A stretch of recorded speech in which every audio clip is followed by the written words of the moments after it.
Shalom, shalom, Yesu ashimwe cyane, mbaramukije mu izina rya Yesu Kristo, Imana ibahe umugisha kandi ibane namwe muri byose.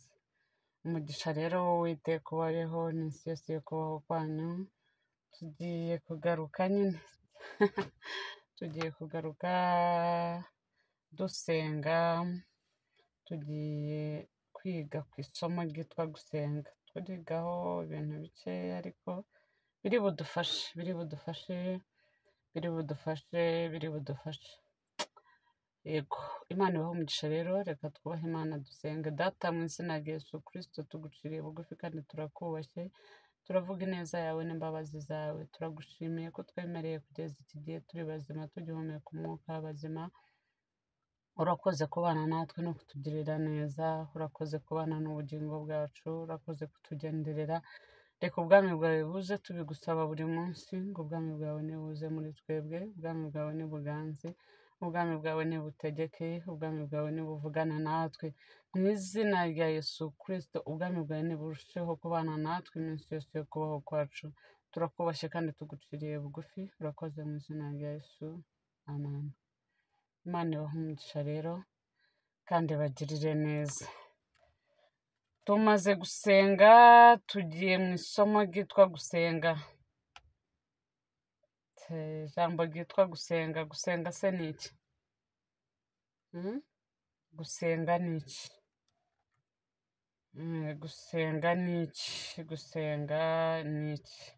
Gusenga rero turabisanga muri Yakobo 4:8, handitswe ngo mwegere Imana nayo izabegera.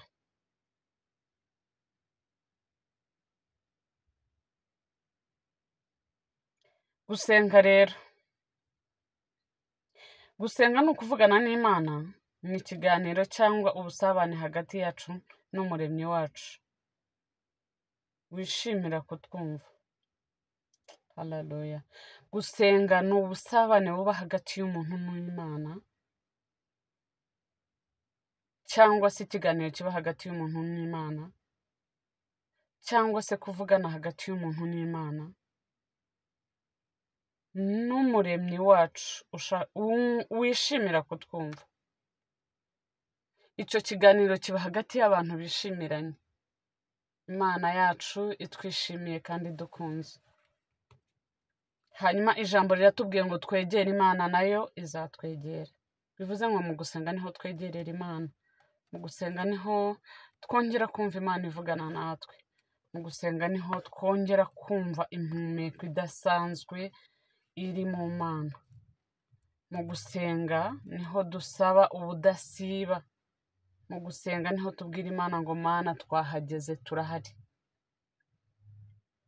Hanyuma rero hari ibintu bitandatu bifasha umuntu gukura mu mwuka, gukura mu gusenga, gukura. Icya mbere ni ugusenga buri munsi. Gusenga buri munsi ni ukuvuga ngo nta munsi dufite wo gusiba gusenga.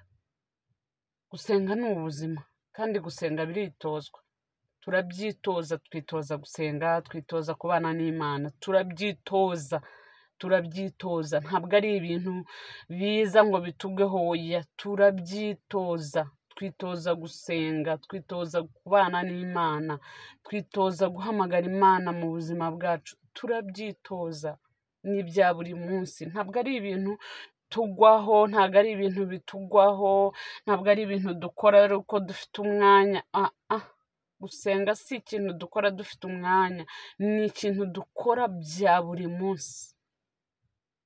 Ntabwo ari uko dufite umwanya, oya, ahubwo ni uko tugombye kubikora buri munsi. Icya kabiri, gutekereza ku ijambo ry'Imana buri munsi. Ntukwiriye kuba uriho udafite ijambo ry'Imana wasomye uwo munsi. Mu mwanya mukeya ugira ugomba gushyiramo wo gusoma ijambo ry'Imana.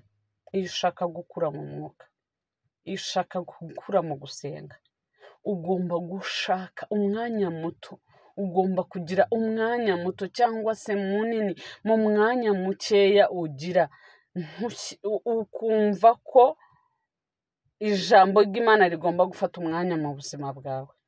Icya gatatu, kumvira Imana igihe cyose. Iki cyo kiratugoye pe. kiratugoye twese kiratugoye. Ariko ntabwo mbivugiye ko ari twese, kuko harimo 7,000 bitarapfukamira bare. Ndavugira muri rusange. Biragoye kugira ngo umuntu yumvire Imana. Arakubwira ati nyumvira gute? Ijwi ryayo ndaribwirwa n'iki?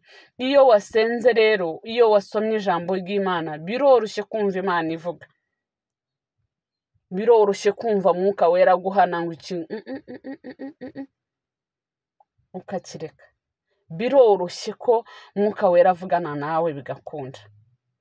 Rero kumvira Imana buri gihe cyose ukabwira Imana ngo urashaka ko nkora iki? Urashaka ko numva iki uyu munsi? Urashaka kumbwira iki? Niki kiri ku mutima wawe? Nujya usenga buri gihe uko usenze, ujye ubwira Imana ngo niki kiri ku mutima wawe? Niki ushaka ko nkora uyu munsi? Niki ushaka ko nkora uyu munsi? Niki ushaka ko uyu munsi ngenderaho? Ni hehe ushaka ko uyu munsi ngera? Niki ushaka ko nkukorera uyu munsi? Ubwo icyo ni icya gatatu. Icya kane, guhamya Kristo mu myifatire no mu magambo yawe. Haleluya. Ibi ngibi biragoranye. Nababwiye ngo tugeze mu bintu bigoranye. Ariko dukwiriye kuba turi abantu bahamya Kristo. Nubwo bigoranye, ukabwira Imana ngo Mana nkora iki kugira ngo nkuhamye neza?